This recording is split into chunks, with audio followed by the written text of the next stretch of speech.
ختم کرنے کا اختیار رکھتے ہیں۔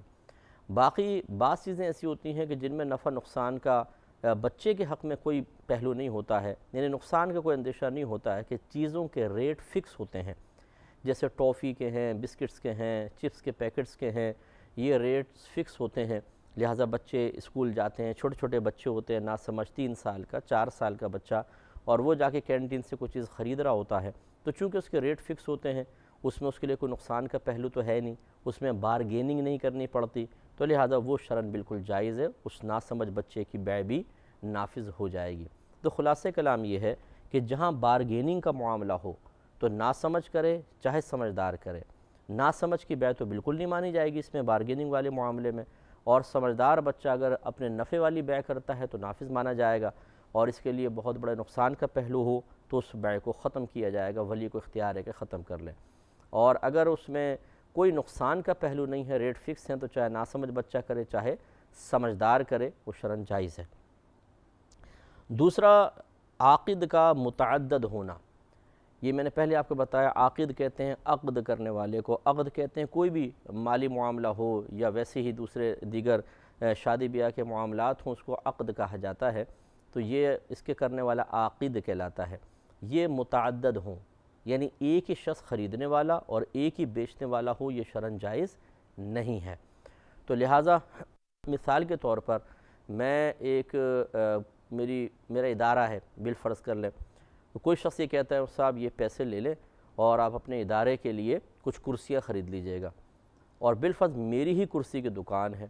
اب میں اس کو پیسے میرے ہاتھ میں آ چکے، کل اختیار مجھے دے دیا، تو یہ نہیں میں کروں گا کہ میں اپنی ہی دکان سے چیزیں خریدوں، کیونکہ یہ میں ہی بائع میں ہی مشتری ہوں، بلکہ مجھے کہیں اور سے لینا چاہیے، کیونکہ اس سے بدگمانی پیدا ہوتی ہے۔ اسی طریقے سے اپنی ہی چیز کو، اپنی گاڑی کو خود خرید رہا ہے انسان، کیا کرے گا، کیا فائدہ اس طرح خریدنے کا؟ تو فائدے کے پہلو ہوں تب بھی منع ہوتا ہے کہ اپنی ہی چیز انسان ایک ہی طرف خود ہی بائع ہو، خود ہی مشتری ہو، یہ شرعاً جائز نہیں ہے۔ تو اس لیے ہاں یہ ہو سکتا ہے، اس کو ذرا سماعت فرمائے گا غور سے، اگر ایک باپ ہے، اس کا چھوٹا بچہ ہے نابالغ، تو یہ اپنے بچے کے لیے اپنی ہی کوئی چیز بیچ سکتا ہے، یعنی بچے کے لیے خود اپنے آپ سے خرید سکتا ہے، اسی طرح بچے کی کوئی چیز خود خرید سکتا ہے۔ یوں سمجھ لیجئے مثال کے طور پہ کہ ایک باپ اس کی یونیفارم کی دکان ہے، اب بچے کو اسکول کا یونیفارم چاہیے، اور بچے کے پاس اپنے پیسے جمع شدہ ہیں، جیسے عیدی وغیرہ میں مل جاتے ہیں، تو یہ کر سکتا ہے کہ بچے کے پیسے اپنے پاس رکھ کر یونیفارم اس کو دے دے۔ اب یہ اپنی ہی چیز گویا کہ خرید رہا ہے اور اپنی ہی چیز بچے کو بیچ رہا ہے، یعنی بچے کا تو مکلف یہ ہے، وکیل ہے، ولی ہے، لیکن یہ بیع بالکل جائز ہے، اپنے بچے کے لیے کچھ خریدے، اپنی ہی چیز بچے کو بیچ دے، یہ شرعاً جائز ہے، کیونکہ یہ قاعدہ شرعیہ یاد رکھیے گا، اگر چھوٹا نابالغ بچہ ہو اور اس کے پاس مال ہے تو پھر باپ پہ نفقہ واجب نہیں، بلکہ اس کو اجازت ہے کہ وہ بچے کا مال اس پر خرچ کرے۔ اس لیے ضمن یہ مسئلہ عرض کر دیتا ہوں، بیع سے متعلق تو نہیں ہے، لیکن بعض اوقات ایسا ہوتا ہے کہ شادی بیاہ میں یا سالگرہ وغیرہ میں، عید بقرعید پر بچوں کو کچھ لوگ دے جاتے ہیں پیسے وغیرہ، تو یہ بچے کے ہیں، ماں باپ کے نہیں ہوتے ہیں، لیکن بعض اوقات ایسا ہوتا ہے مائیں یا والد صاحب سارے پیسے لے کے رکھ لیتے ہیں کہ بچہ تو ضائع کرے گا، اور اسے پھر اپنے ذاتی کاموں میں خرچ کر دیتے ہیں۔ اس کے لیے یاد رکھیے کہ یوں کیجئے کہ آپ بچے کا حساب کتاب کر لیں کہ کتنے پیسے اس بچے کے پاس آئے ہیں، 8,000 10,000 یہ لکھ لیں، اور اب آپ جتنا بھی بچے پہ خرچ کریں، یعنی 8-10,000 جو ہے، یہ سمجھ لیجیے بچے کا پیسہ آپ اس پہ خرچ کر رہے ہیں، اس کا حساب بنا لیں۔ مثال کے طور پہ آپ نے کپڑے لا کر دیے 1,000 کے کپڑے، تو اس بچے کے اس میں سے مائنس کر دیں، گویا کہ اب آپ جب تک یہ 10,000 ہے، گویا کہ یہ بچے کا پیسہ ہی بچے پہ خرچ کر رہے ہیں،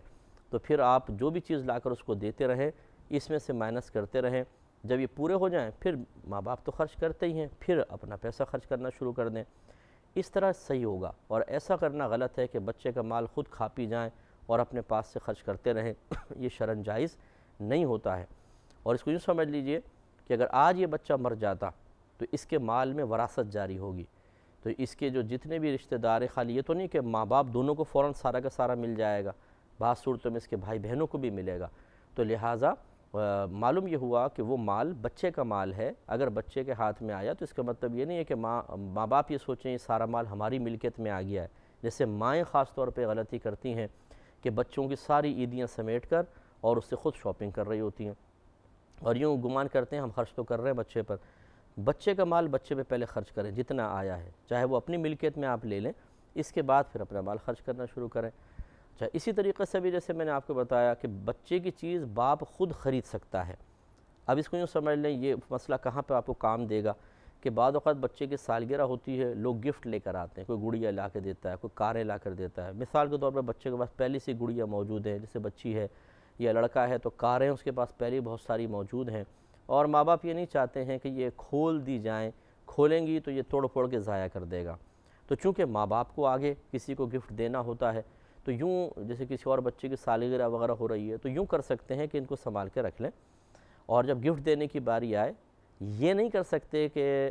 بغیر خریدے، جیسے ہم کہتے ہیں جی 5 گفٹ رکھ لو بچے کے آئیں، زیادہ فالتو ہیں، جب کسی اور کی سالگرہ ہوگی ہم دے دیں گے، یہ آپ کیسے دے سکتے ہیں؟ تو بچے کا مال ہے، یہ تو بچے کی اجازت کی بغیر آپ کر نہیں سکتے ہیں، اور بچہ جب تک بالغ نہ ہو جائے اپنے مال کے خرچ کی اجازت کا اہل نہیں ہوتا ہے۔ اس میں اب آپ یوں کر سکتے ہیں کہ آپ اس کو گفٹ کو خرید لیں،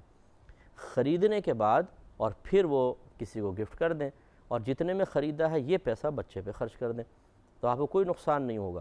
کیونکہ مثال کے طور پہ گفٹ ہے 2000 کا، مارکیٹ میں ہے، آپ نے 2000 کا خرید لیا اور وہ گفٹ کسی کو دے دیا، اب یہ گویا کہ 2000 بچے کے آپ پہ جمع ہیں، اب جو بچے پہ آپ خرچ کر ہی رہے ہیں تو پہلے یہ 2000 بچے پہ خرچ کر دیں، اور اس کے بعد پھر اپنا مال خرچ کرنا شروع کریں، جیسے ابھی میں نے پیسوں کے گفٹ کے سلسلے میں آپ کو مسئلہ بتایا تھا۔ تو یہ کرنا ضروری ہے۔ تو اس لیے یوں ہو سکتا ہے کہ ایک ہی شخص خریدنے والا بھی ہو، بیچنے والا بھی ہو، جیسے یہ باپ کہ مثال کے طور پہ میری گفٹ کی دکان ہے، اب بچے کو بہت سارے گفٹ ملے ہیں تو میں اس سے وہ گفٹ خرید لوں اور خرید کے دکان پہ رکھ کر آگے بیچ دوں، یہ ہو سکتا ہے، اور یہ پیسہ بچے پہ خرچ کر دیں، تو اس طریقے سے بالکل کیا جا سکتا ہے۔ پہلی شرط ہے بائع مشتری کا عاقل ہونا، اس کے تفصیل بتائی۔ عاقد کا متعدد ہونا، یعنی ایک ہی آدمی خریدے اور بیچے، یہ شرعاً جائز نہیں ہے، یعنی اپنی چیز خرید رہا ہے، خود ہی بیچ رہا ہے، خود ہی خرید رہا ہے، بلکہ خریدنے والا علیحدہ ہونا چاہیے، بیچنے والا الگ ہونا چاہیے۔ اور تیسرا ہے ایجاب و قبول میں موافقت ہونا، یعنی جس چیز کے بارے میں ایجاب ہوا ہے، اگر یہ زبان سے آپ کر رہے ہیں،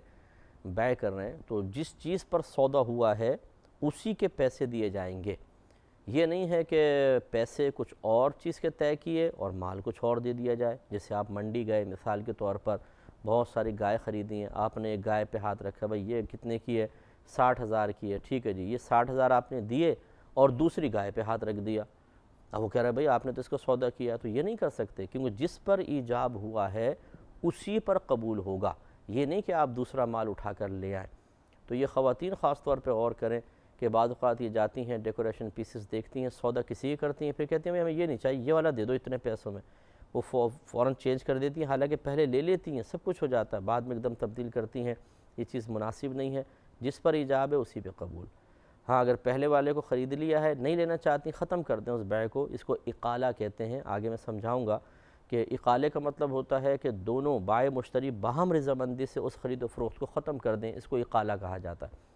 تو باہم رضامندی سے ختم کر سکتے ہیں، پھر آپ دوسرا سودا کر لیں، لیکن یوں نہیں کر سکتے کہ ایجاب ایک پر ہوا اور قبول دوسری شے کر لی جائے، یہ غلط ہے۔ پانچواں یہ ہے کہ ہر ایک کا دوسرے کے کلام کو سننا، یہ بھی ضروری ہے کہ سنا جائے باقاعدہ، اگر سنے نہیں تو پھر یہ نہیں ہوگا۔ مثال کے طور پر ایک شخص دوست ہے، وہ کہتا ہے کہ یہ پلاٹ خرید رہے ہیں آپ 50 لاکھ کا، یہ ہے ایجاب، جو آفر کرتا ہے پہلے جو بھی کرتا ہے، چاہے بیچنے والا کرے چاہے خریدنے والا، یہ ایجاب کہلاتا ہے۔ اور اگر کوئی دوسرا شخص قبول کر لے، کہے کہ ٹھیک ہے میں لیتا ہوں، تو ہماری شریعت یہ کہتی ہے کہ چاہے ڈاکومنٹیشن ہو یا نہ ہو، آپ نے بیانہ ہاتھ میں پکڑایا نہ پکڑایا، یہ سودا ہو جائے گا فوراً۔ ہماری خالی زبان پر سودے ہوتے ہیں، شریعت یہ کہتی ہے فوراً ایجاب و قبول ہوا، سودا پکا ہو گیا۔ اب اس کے بعد مشتری پر پیسہ دینا اور بائع پر چیز مشتری کے حوالے کرنا واجب ہو جاتا ہے، گویا کہ ایک دوسرے کے مال میں ایجاب و قبول کے ساتھ ہی حق داخل ہو جاتا ہے، ایک دوسرے کے مال پر حق قائم ہو جاتا ہے۔ لہٰذا اب مثال کے طور پر سامنے والے نے کہا کہ خریدتے ہیں، تو میں نے اس کو سنا ہی نہیں دیا، میں نے کیا جواب دیا کیا نہیں، اب وہ کہتا ہے جی سودا پکا ہو گیا، کیونکہ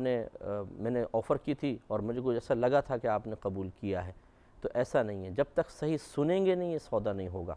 یا پھر اس نے کہا کہ جی خرید لیں، میں بھی کچھ کر ہی رہا تھا، اس نے کہا نہیں چلیں رہنے دیں، میں کسی اور کو دے دیتا ہوں. تو میں نے کہا میں تو قبول کر چکا ہوں. اب اس کو سنا ہی نہیں قبول کرنا، تو پھر یہ بیع نہیں مانی جائے گی. باقاعدہ ایک دوسرے کی بات کو سنا جائے، اس کے بعد یہ بیع نافذ ہوگی. ہاں اگر کوئی اپنے قبول کرنے کا انکار کر رہا ہے، لیکن قریب کچھ لوگ موجود تھے جو اس بات کی گواہی دیتے ہیں کہ نہیں ہمارے سامنے آپ نے کہا تھا، تو پھر ان کی گواہی کی وجہ سے شخص کو مجبور کیا جائے گا کہ آپ چیز کو لیں یا دیں. تو اس لیے ضروری ہے کہ جب آپ کوئی زبان کے ذریعے کلام کریں تو بالکل واضح طور پر ایک دوسرے کو وہ چیز بیان کرنی چاہیے تاکہ بعد میں مسائل پیدا نہ ہوں. چوتھی شرط ہے، پانچویں شرط ہے ایجاب و قبول کا ایک مجلس میں ہونا. مجلس کا مطلب ہوتا ہے کہ وقت کے ایک ایسے مجموعے کو کہتے ہیں جس میں انسان ایک حالت میں ہو، ایک حالت سے دوسری حالت کی طرف نہ گیا ہو، یعنی دوسری ایسی حالت کی طرف کہ جو اس بیع کو ماننے سے انکار کر رہی ہو. مثال کے طور پر کسی نے مجھے کہا یہ پلاٹ خریدتے ہیں، تو میں نے کوئی جواب نہیں دیا، میں کھڑا ہو کے چل پڑا. تو آپ یہ دیکھیے کہ اس کے ایجاب کے بعد میں نے ایک حالت سے دوسری ایسی حالت کی طرف آیا ہوں جو یہ ظاہر کر رہی ہے کہ میں آپ کی جو مطلب آفر ہے اس کو ٹھکرا رہا ہوں. تو اگر کوئی اس طرح کا عمل کر دے تو سمجھ لیجئے مجلس بدل گئی. اب اس میں کچھ چیزیں ہوتی ہیں، مثال کے طور پر اس نے کہا یہ چیز آپ لیتے ہیں، میں کھانا کھانے لگا، بیٹھا تھا کھڑا ہو گیا، یا پھر کھڑا تھا میں چل پڑا، یا کسی اور سے محو گفتگو ہو گیا، تو یہ گویا کہ مجلس بدل گئی. تو ایجاب و قبول کا ایک مجلس میں ہونا یہ ضروری ہے. لہذا اگر مجلس بدل گئی اس کے بعد کسی نے قبول کیا تو یہ پہلے والے ایجاب کے ساتھ متصل نہیں ہوگا. اس کو یوں سمجھیں، میں آپ کو پہلے بھی میں نے بتایا کہ جب کوئی ایجاب کرے اور دوسرا قبول کر لے تو شرعی لحاظ سے سودا پختہ ہو گیا. اس میں چاہے اپنے لکھت پڑھت نہ کی ہو، بیانہ دیا ہو یا نہ دیا ہو، یہ پختہ ہو گیا شرعی لحاظ سے. لہٰذا ایجاب اور قبول کب ایک دوسرے کے ساتھ وابستہ ہو کر بیع کو پختہ کریں گے، اس میں مجلس کے پروسیس کو جاننا یا مجلس کا انٹروڈکشن آپ کو حاصل ہونا چاہیے. تو جب کوئی ایجاب کرتا ہے تو قبول فوری طور پہ کرنا ہوگا یا کم از کم اس حالت کو بدلنے سے پہلے کرنا ہوگا. جب تک آپ اس حالت میں رہیں گے، دوسری حالت کی طرف نہیں جائیں گے، وہ ایک مجلس کہلائے گی، اور اس ایک مجلس میں اگر آپ قبول کریں گے تو پھر یہ ایجاب اور قبول باہم متصل ہوں گے. اب مثال کے طور پہ کسی نے کہا یہ پلاٹ خریدتے ہیں، تو میں سوچنے لگا اور 15 منٹ تک ایسی بیٹھا ہوا ہوں، سوچ رہا ہوں، تو یہ ایک ہی مجلس کہلائے گی. لیکن اگر جیسے میں نے بتایا میں نے منہ پھیر لیا، باتیں کرنے لگا، اٹھ کے چل پڑا، کھانا کھانے لگا، تو یہ مجلس بدل گئی. اب جو میں قبول کروں گا وہ اس ایجاب کے بدلے میں نہیں ہوگا. یہ ذرا ذہن میں رکھیے گا. اسی سے ہم آگے پروگرام کا آغاز کریں گے. نیکسٹ پروگرام میں انشاءاللہ مزید مسائل عرض کیے جائیں گے. وآخر دعوانا ان الحمدللہ.